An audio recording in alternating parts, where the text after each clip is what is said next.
सच्चा सुकून। ढलते सूरज की सिंदूरी चमक में अपनी पसंदीदा कुर्सी पर बैठे किशोरीलाल आसमान के बदलते रंगों को देख रहे थे कि तभी किसी ने उनके पैरों को छुआ।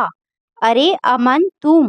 वाह बेटा, कितना गर्व हो रहा है आज तुम्हें फौजी यूनिफॉर्म में देखकर। कहते कहते किशोरीलाल जी की आंखों से पहली बार आंसू झड़ने लगे। अमन देखता रह जाता है। बाबूजी, यह आंसू क्या हुआ? किशोरीलाल मुस्कुराते हैं तो अमन बोलता है, मेरे फौजी बनने की खुशी के आंसू हैं ना? किशोरीलाल कहते हैं, नहीं बेटा, यह सुकून के आंसू हैं। सुकून? आपके पास तो भगवान का दिया कितना कुछ है, तो फिर आज ऐसा कौन सा सुकून मिला कि आप जैसा मजबूत इंसान रो पड़ा? अमन पूछता है। किशोरीलाल कहते हैं, चल आज तुझे इस सुकून के आंसुओं की कहानी सुनाता हूँ। हम लोग बहुत गरीब थे। मेरे पिताजी एक गैराज में मैकेनिक थे और माँ घरों में खाना बनाती थी। मुझे पढ़ने के लिए पास के छोटे से सरकारी स्कूल में भेजा जाता था।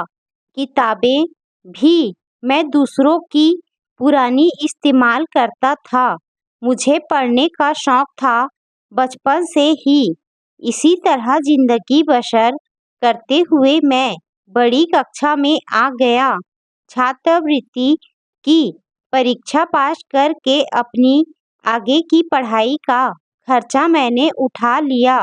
शुरू में माँ बाप को तकलीफें सहते और अपना मन मारते देखा था, इसीलिए सिर्फ एक ही जज्बा था मन में कि एक दिन बहुत अमीर आदमी बनूं, हर सुविधा का मजा लूं और माँ बाप को भी दे सकूं। इसी जुनून में आगे की पढ़ाई करने लगा। जब मुझे नौकरी मिली तो थोड़ा अच्छा लगा कि माँ बाप की कुछ तकलीफ मैं कम कर पाया था। अपने लिए मैं बहुत कम पैसा खर्च करता और ज़्यादा जोड़ता था। जब लगा कि अपना बिजनेस खड़ा करने लायक पैसा जोड़ पाया हूँ, तो धीरे धीरे मैं यह कार का बिजनेस सेट करता रहा और आखिरकार मैंने नौकरी छोड़ दी। उसके बाद एक बार जो बिजनेस शुरू करा तो ना तो पीछे मुड़कर देखा और ना ही कुछ सोचा, बस कमाता ही रहा। बंगला, गाड़ी, नौकर और बैंक में लाखों से करोड़ों हो गए थे। मुझे खुशी थी अपने ऊपर, लेकिन ना जाने सुकून क्यों नहीं मिलता था। मेरा बिजनेस शुरू होते होते माँ बाप भी चल बसे थे। अमीर बनने की धुन में कभी शादी और परिवार के बारे में सोच ही नहीं पाया। एक पंडित जी को जानता था मैं। एक दिन उनके पास गया तो वह बोले, दान पुण्य करो, गरीबों को खाना खिलाओ, संस्थाओं में दान करो। उनकी बात मानकर मैं मंदिरों और सामाजिक संस्थाओं में दान और भंडारे आयोजित करने लगा। हर त्योहार पर संस्थाओं में दान देता। शुभ दिन जैसे एकादशी, अमावस्या को मंदिरों में भंडारे करवाने लगा। कई बार कपड़े, कंबल और राशन बांटता। इसी में व्यस्त भी रहता तो मेरा अकेलापन दूर होता और मन लगा रहता। इस वजह से कई लोगों से मिलना जुलना भी हुआ। कब दिन निकलता और रात होती मुझे पता ही नहीं चलता था। अब मुझे काफी अच्छा लगने लगा था कि यही सच्ची मन की शांति है। पर धीरे धीरे मुझे एहसास होने लगा कि वह सब तो मेरी दौलत का खेल है। मेरी जान पहचान वाले मेरी नहीं, मेरी दौलत का मान करते हैं। मैं सोचने लगा कि मंदिरों और संस्थाओं को वैसे ही बहुत दान आता रहता है। फिर मैं ऐसा क्या करूं जिसकी सच्ची कीमत हो और जिससे मुझे आंतरिक सुकून मिले। मैं दूसरे कई दौलतमंद लोगों की तरह किसी भी तरह की प्रतियोगिता में शामिल नहीं होना चाहता था। मैं अपना पैसा खिलाना नहीं चाहता था, बल्कि पैसे को सही जगह पर सच्चे सुकून के लिए लगाना चाहता था। कहते हैं ना, भगवान उनकी मदद करते हैं जो खुद की मदद करना चाहते हैं। मेरे मन में मदद करने की सच्ची भावना थी कि एक रात मुझे सपना आया। ऐसा लगा सामने भगवान है। एक तेज चमक महसूस होने लगी थी और फिर एक आवाज आई, किशोरी लाल, सच्चे सुकून के लिए दिखावे का काम नहीं, बल्कि सच्ची मदद करो। वह करो जिससे किसी को तन और मन की शांति और हिम्मत मिले। यह सब जो तुम कर रहे हो, यह तो कभी भी कर सकते हो, पर जो तुम अपने लिए चाहते थे, दूसरों के लिए करो।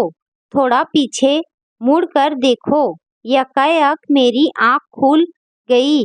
क्या मैं सपना देख रहा था या सचमुच कोई मेरे सामने था? पीछे मुड़ के देखो, यह बात मेरे दिमाग में घूमने लगी। पहले तो मैं समझ नहीं पाया, पर बाद में समझ आया कि प्रभु मुझे अपने बचपन को याद कराना चाहते थे।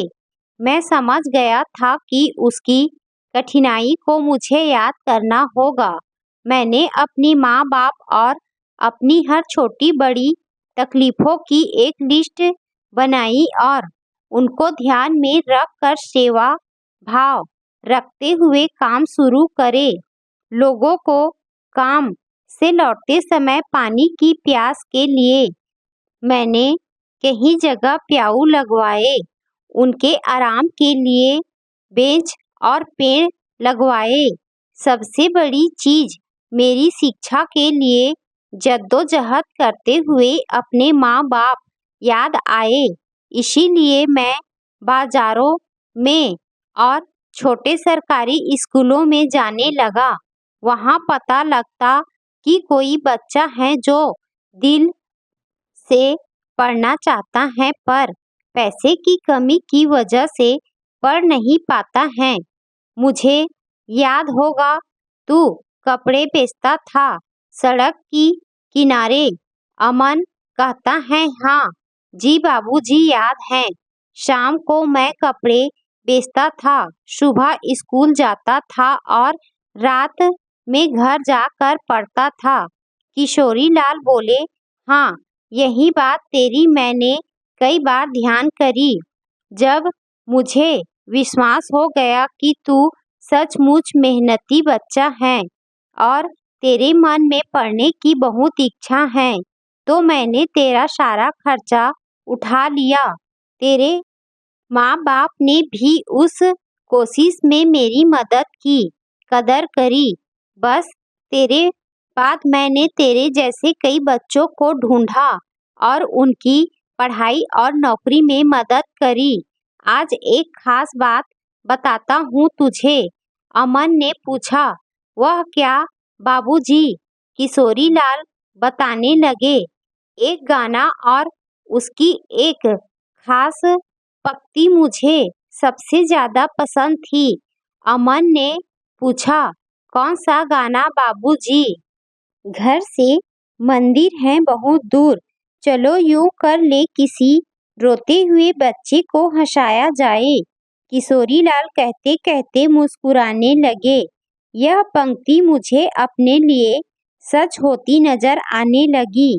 जैसे जैसे मैं सही मायने में जरूरतमंद बच्चों की मदद करने लगा, हर एक दिन के साथ मेरे मन के सच्चे सुकून का एहसास बढ़ने लगा।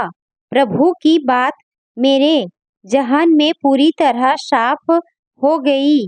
पीछे मुड़ कर देख मैं हर बच्चे में अपना बचपन देखने लगा, उसे सुधारने लगा, उनके माँ बाप की चिंता दूर करके एहसास होता कि मैं अपने माँ बाप के लिए कुछ कर पा रहा हूँ।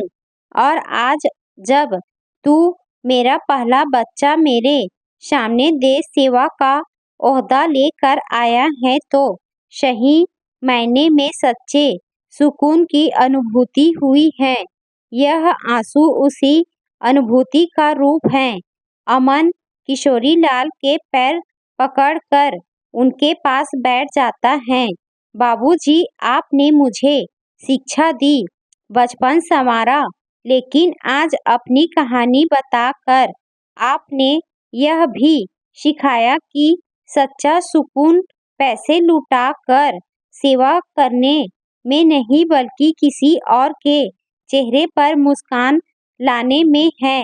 अमन कह रहा होता है और घर में पीछे वही गाना चलने लगता है, किसी रोते हुए बच्चे को हंसाया जाए।